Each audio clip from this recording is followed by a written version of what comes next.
Welcome and thank you so much for joining for our 21st episode of our virtual monthly series called Refiner's Fire. Every month, Catholic business leaders from diverse industries share their professional and spiritual wisdom in short 30-minute live sessions like we're going to do here shortly.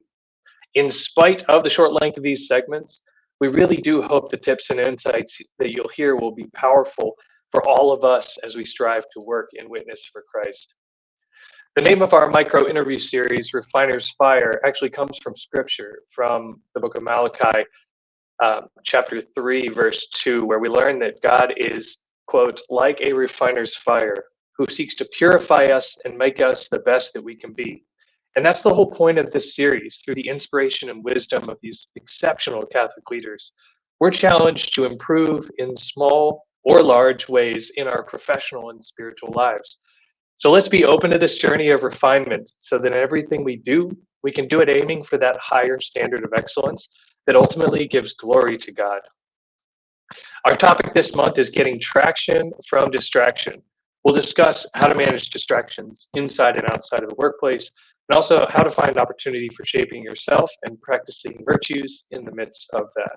And I can't think of a better man to speak on this topic today than Dr. Kevin Majeres.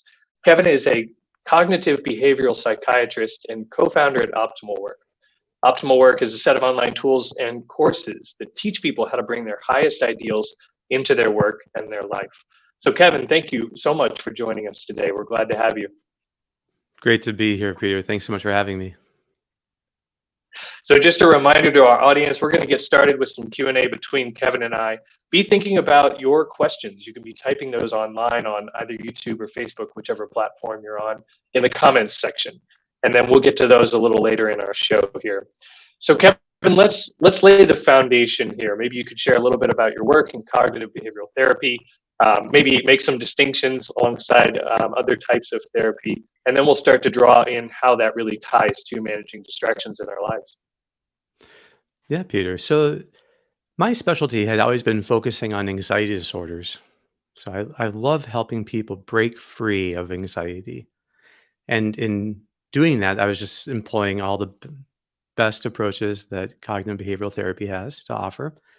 And from there, I learned that these principles, namely three of them, reframing, mindfulness, and setting challenges, not only allow us to overcome and utilize anxiety to perform at our best, but even in the absence of anxiety, they help us to perform at our very best. I think that CBT, as it's called, cognitive behavioral therapy, is unknowingly built on a completely Thomistic Aristotelian framework. The same understanding of the intellect, which is the cognitive part, and then the will, which is the behavioral part. So intellect and will, you already see in the title. The other part's the memory and attention. So those three together are the three powers of the soul. So CBT, without having intended to be so, has rebuilt an entirely Thomistic understanding of the human person. Very different than what had been dominating psychology and psychiatry before it showed up, and that was the more psychodynamic or Freudian strain. But very broadly speaking, the Freudian idea is that we can heal your past. We can go back somehow and undo the bad relationships through a new therapeutic relationship, and that will in some ways undo the past. Cognitive behavioral therapy is much more looking at right now, how are you engaging the challenge that's in front of you, and how are you building bonds with the people who are here right now? So it's not meant to say the past has no bearing. The past is always understandable. But CBT tries to see the past as understandable, and then even more importantly, the future is shapeable. So that people see that you can shape the life that you want. So CBT is always very much focused then on helping people to embrace a challenge right now, seeing it as an opportunity to learn, putting their whole attention into it, and then stretching themselves in that. And what I've done is applied that to work as a whole, and that's what OptimalWork is. Yeah, that's really helpful foundation for those of us that maybe most of us probably new to CBT if we're not already in healthcare. But Let's tie this then a little bit more to young professionals today. 20s and 30s is the focus for young Catholic professionals. So why should this topic and this kind of foundation we've laid of an understanding of CBT and how to manage distractions, why should that really matter or potentially make a major difference Yeah. in our lives? I guess in a perfect world, it wouldn't.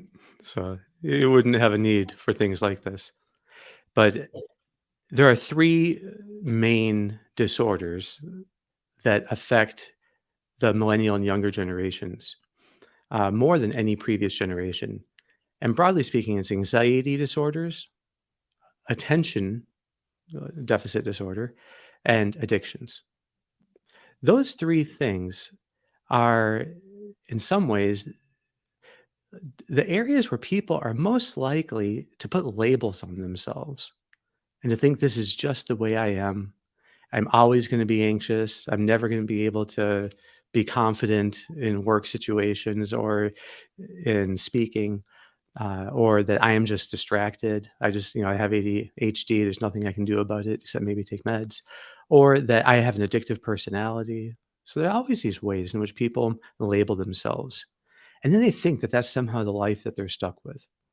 So I think that the younger generations, while they certainly are inspired as much or more by high ideals as the older generations, they also have more of an unfortunate inherited tendency passed on by the older generation to see everything as a label and to see themselves somehow as being determined and fixed. So what cognitive behavioral therapy does is shatters the fixed mindset, shows people where growth can occur. What is it that can, in fact, get easier and easier and easier with practice? There are no changes that happen without some kind of embracing of discomfort. But that's okay. As long as you know that you're on the right road, people will embrace any discomfort. So, to overcome anxiety disorders, CBT teaches them to be patient with the feeling of anxiety, to fully feel it, to let it be there, but don't give in to it. For attention deficit disorder, you are literally thickening the prefrontal cortex of the person's brain by teaching them how to be aware of thoughts that enter their mind, let go of them gently, and then re-anchor themselves in the present moment. And to teach people this tool, this technique of re-anchoring yourself, which is 100% of what I mean by mindfulness. So what I call mindfulness is not necessarily religious practice at all. It's just an attention training thing. Detecting something snagging your mind, letting go of it, and re-anchoring in the present moment. But as people do that, as they learn to be patient with the urge to give in to the distraction, don't give in, let yourself fully feel it, that urge habituates as well. And same with addictions and cravings. The cravings habituate. You have to see being barraged by cravings as a sign that you're on the verge of a big victory. And now your system is going to habituate in a deeper way. So CBT ends up being very optimistic about people's ability to be shapeable. And in that, it really undoes, I think, that so much of the damage that comes from the culture, where people are just really taught to label themselves and to see themselves as being a certain way and unable to change. You talked about ideals. You mentioned that a couple times. Talk to us a little bit about kind of what you mean by ideals, and also some of the traps we may fall into things that we may be labeling as ideals that in fact may not be, especially as a younger generation. Mm-hmm. Yeah, one of the core dynamics that you see in behavioral therapy is these opposing dynamics of vicious cycles and virtuous cycles. So a vicious cycle, it'd be like, say, a person goes into a high balcony, starts getting a little bit nervous, and, I don't feel great here, and they leave the balcony. But now they've trained themselves to see heights as a threat. So they go into the balcony again, and they're going to get even more nervous, and then they avoid again. And then every time they avoid heights, it gets worse and worse until finally they start feeling uncomfortable just being in elevators or driving over bridges. So that's the way vicious cycles work. And psychological disorders are by and large disorders of vicious cycles, that there's been some kind of reinforcing of the wrong kind of behavior, some form of giving in to cravings or fleeing from things that you're afraid of. Now, the opposite of a vicious cycle is a virtuous cycle. And that means that there are certain activities that as you do them, they get easier and they get more enjoyable, um, and they get more meaningful. So, meaning, mastery, pleasure all start increasing. What's beautiful about this idea of a virtuous cycle is not everything can be the basis of a virtuous cycle. In fact, only the truly classical virtues can produce virtuous cycles. And this is the way that psychology sees virtues. It's as ideals. An ideal it's the same name as a virtue, but you're using it as a goal that you are going to stretch yourself to attain in some upcoming activity. So Aristotle said that to be a virtuous person, you don't need to have the whole theory of the Nicomachean Ethics, but you do need to have an image of the kalan, the beautiful or noble, in your mind before you start acting. So we try to teach people then to, before you do something, have some kind of high hope. Imagine what it can be like. Think of what would be the most beautiful way you could shape this. And that's where ideals come in. So when we ask people in OptimalWork, these different exercises that we have for helping people to clarify their ideals that motivate them the most, the number one ideal of all is being loving. And so in some ways, every ideal is a species of love. Thomas Aquinas had said that charity, love for God, is the form of every virtue. In some ways, it what gives actuality to every virtue. And same with ideals, that being loving is the arch ideal. It's the ideal of all ideals. But then within that, you can be patient, understanding, cheerful, thorough, hardworking. You can have a sense of order, intensity, constancy. There's all these ideals that you use. So let's say you're going to go to like a family event, and you're going to ask yourself, how could I really stretch myself in this upcoming event? And maybe it's the idea of being cheerful. I'm just going to work at being interested and cheerful in all the people I'm talking to. That's how you would stretch yourself toward the ideal. You have it in your mind, and then you are going to embrace whatever difficulty comes. Because in fact, even though people might be annoying you, if in the face of that, you can still be cheerful, you're even more cheerful. The ideal goes deeper, the growth goes deeper. So even obstacles become then a way of growing. That's why, since all of modern psychology is about helping people face obstacles and challenges so that these bring out the best in them, really that means that modern psychology most needs ideals as these patterns of excellence in how you're going to be stretching yourself in this upcoming task. That's beautiful, and I'd love to tie that to maybe you can kind of walk us through a workplace scenario. So let's say, I have a big presentation next week, and I'm just really having trouble focusing on it. Right? I've got all these DMs coming from my coworkers. Mm-hmm. There's funny videos to watch. There's time to go take breaks and just chat with my friends at work. There's this other kind of daily tasks, this recurring work that I have that can kind of distract me from this larger, more important project that I need to focus on because I'm presenting to my boss next week. So walk us through how we might approach that, given everything you've discussed here, some of the concepts to talk about at OptimalWork. Yeah, good. Maybe take one step back and just think about what happens when people are getting distracted in their work. So what is a distraction at the neurological level? What is it? It's a bad guess your brain makes about the next step you want to do in your work. So let's say then you're doing one thing, you're sending an email, and then that email's done, and the next step would be to open up another email and take a document out of it that you're going to then be editing. But in between, you think of something else like, oh, wait, I hadn't checked this YouTube source in a while, or I haven't done this thing, or you got a notification that there's a new post somewhere. Well, that's an important crossroad. Are you going to, your brain is giving you this idea like, what you really want to do is this other thing that's off task. But it only is doing that because that's how we've trained it. The brain is just guessing based on your past behavior. What do you want to do next? And then it produces a slight urge, it eases the path into that next activity. And you can actually feel there's a magnetic pull of attention. But that just means that this was your brain's guess for what you do next. But the problem that people get into is if you give into that, if you don't shape it, you are confirming your brain's theory that this is in fact what you want is every 5 minutes to check your phone. So every 5 minutes, your brain is going to give you the same urge to check the phone. We can't blame our phone. We can't blame our brain. We're the ones who trained it. So the way we interface with this is our own freedom, which is, okay, I'm going to consciously set a goal of retraining myself. And when I sit down to work, I'm just going to lay out some of the next steps that I'm going to be doing in, say, 10-minute increments, right? That would give your brain enough of a plan that then you put your whole attention into just the first step. And when you're done with it, you'll get pulled to the next step. And you get done with that, you get pulled to the next step. In OptimalWork, we call this sequential unitasking. Unitasking is giving each step that you're on your most complete attention. And there's something very beautiful about this, which is the more we unitask, the more the ultimate why is able to come into the task itself.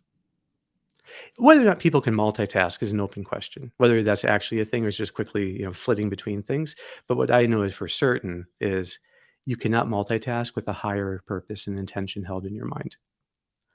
So if you want to have a higher intention, like let's say you want not just to be serving people, but loving God in this task. Well, in order for that singular intention to stay operative, you can only do one thing at a time. But then that intention somehow shapes how you're doing it and how you're stretching yourself. And it makes us more and more eager to do this as perfectly as we can. So I think it's possible to reach the point where love for God and excellence in work and effort in that just become the same thing. That by working at our very best, we're actually loving God immediately. And that's the way charity works, is it's a light that shines on our intellect that allows us to see every virtue that's called for, every ideal we can stretch ourselves for. And then we're eager to, for instance, embrace with a spirit of sacrifice whatever little crosses come up in that task. So that's a beautiful thing about ideals, is that obstacles only bring them out more. So, it's easy to be patient with people who are super easy to get along with. If someone's really annoying, then being patient is even more tested. But that means that when you meet difficult people and you're used to kind of loving to grow in patience, that this just becomes a way of doing it. Like, this is even better. So you can kind of say, bring it on, the more the better. Like, this is what I want to do. But that spirit can be lived in each hour of work. There's a certain sacrifice we have to embrace in that hour to work at our very best.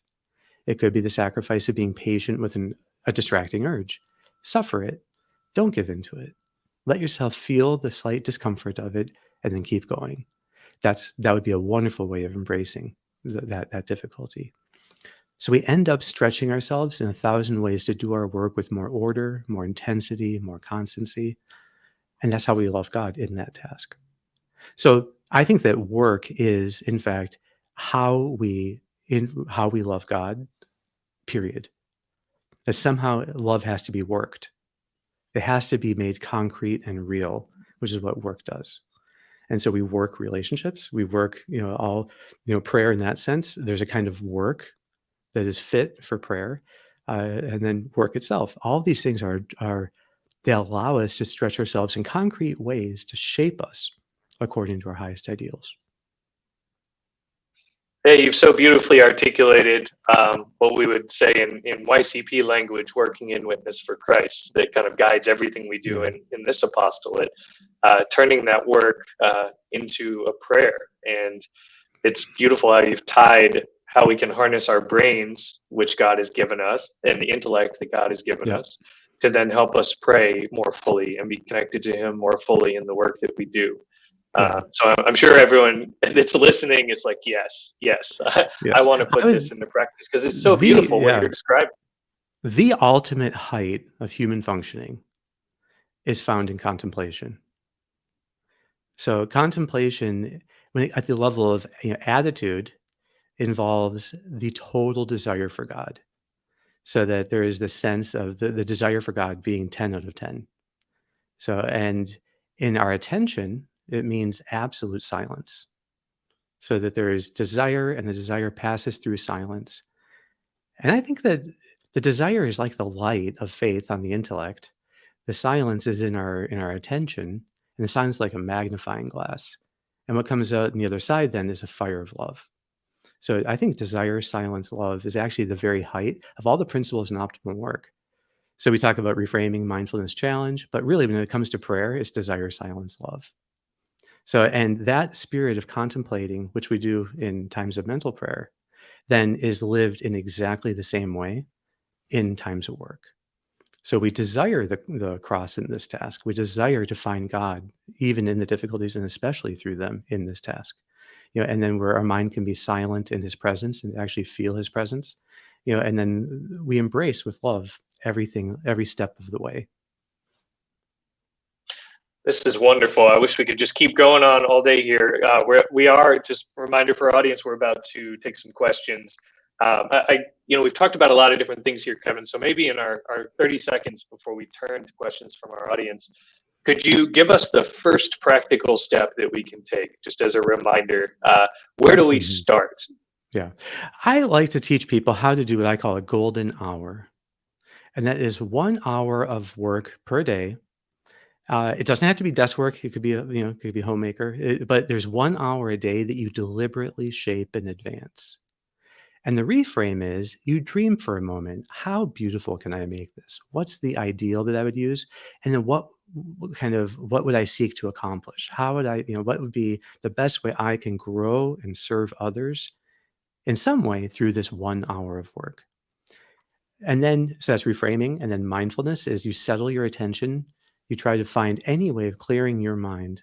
I have lots of ways of teaching people this, but just to say, you could focus on the sensation of the breath for 3 breaths. And then the challenge is to make sure that you have a sense of how you're going to be challenging yourself step by step in 10 to 15-minute chunks in this next hour. If people just lay out the task in advance and slow down and do this with their mind, they can then go into flow in that work at will. But they really enter into a state where they are working at their very best and where it's easier and easier to bring higher motives into that work. So, but doing 1 golden hour a day, it's a progressive practice and you get better and better. And OptimalWork.com, I have all the ways of teaching people how to deepen the practice of the golden hour and to walk them through the steps of doing that. Wonderful. Well, thank you, Kevin. We're going to go ahead and take questions from our audience here. So we'll get our first question on the screen. It's a little bit of a long one, so I'm going to kind of summarize here. But basically, how can we practice mindfulness when our workplaces and most of our lives require this use of different systems that sort of inevitably become multitasking, right? We can't just have one sheet of paper in front of us and work on a project. We require different tabs, different apps, different solutions, different people even. How might mindfulness help us with that? So what mindfulness does is it's the most simple work you can do. And it's simply settling your attention on the breath and then detecting when a wayward thought arises, letting go of it gently and bring your attention back to the breath. Once your attention holds together, you can then transfer it to the first step of the task at hand. I would say that when the work itself seems to have all these different parts and components, it's even more important to write them out in advance. What are the steps that you're going to do so that you have clear signposts along the way? But I don't believe that the modern desktop on the computer workplace requires multitasking. If there are things like email and text messages, you can turn those off. You can close all browser windows that aren't needed. As long as you have a singular purpose for, okay, what is the step I'm working on right now? You can always be finding a way to unitask while doing that. It's a matter of inner discipline. So I never see technology as a problem as long as inner discipline is the solution we keep going to. And that we just grow this sense of I'm only going to do this one thing right now. So I always have an intention in mind. Wonderful. Thank you. Moving on to our next question here. Do you have any suggestions for times when we have a crash and burn of being very distracted after a relatively longer period of being well focused? Thanks, Jay. It might be that people are working in marathon mode. So I think that we have to protect our attention. The human attention is really designed to work in bouts of up to 90 minutes. And there's just abundant neuroscience research on the 90-minute limit for intense work and for memory. So what I try to teach people is to work in sprints and breaks. That you have a sprint, which is an all-out kind of like, with signposts, one, each little 10 to 15 minute thing substep that you have for yourself in an hour of work, that's like a little post you're sprinting towards, and you keep renewing the sprint, but the total is up to 90 minutes. And then you take a total break. So the break is usually 10 to 15 minutes, where you're not doing socializing with others, going into nature, getting your eyes a chance to rest. That's all important. And then you come back and you can sprint again. So typically when people, if you work in a marathon, then you do get really burned out, and the brain literally is not designed to do long marathons. Yeah, that's a really, really good reminder, because sometimes we may have the ability to focus for longer periods of time, but consistently doing that is going to be tough day after day, right? Well, yeah, mentation requires a lot of neuronal work, and it has byproducts that have to be cleared out. So you need breaks for optical systems to reset and these byproducts to be cleared out of the brain. So it's just not human to think we can do intense work endlessly. So even though sometimes maybe we get into like a rabbit hole, some kind of tunnel, and we can go for hours, well, that's still not healthy for the brain. Terrific. Let's take our next question from the audience. From Nathan: how can we maintain training our brain to not indulge distractions, like phone checks, when working in a setting where checking each ping is required? Yeah, then if it's required, then there's an ideal to guide it. And being responsive, so I think is an important ideal for a physician to have, that we have to be always be able to prudently triage and respond. And so an interruption is something that comes to us from the outside. That's not a distraction. A distraction is a bad guess that our default attention makes about where we want to go next. What's the next step? So it's a misguess. But interruptions don't come from inside our brain. So therefore, when they happen, we just transfer all of our attention to them. And when they're done, all of our attention goes back, and it doesn't have to be harmed in the slightest. So interruptions do not necessarily harm flow in any way.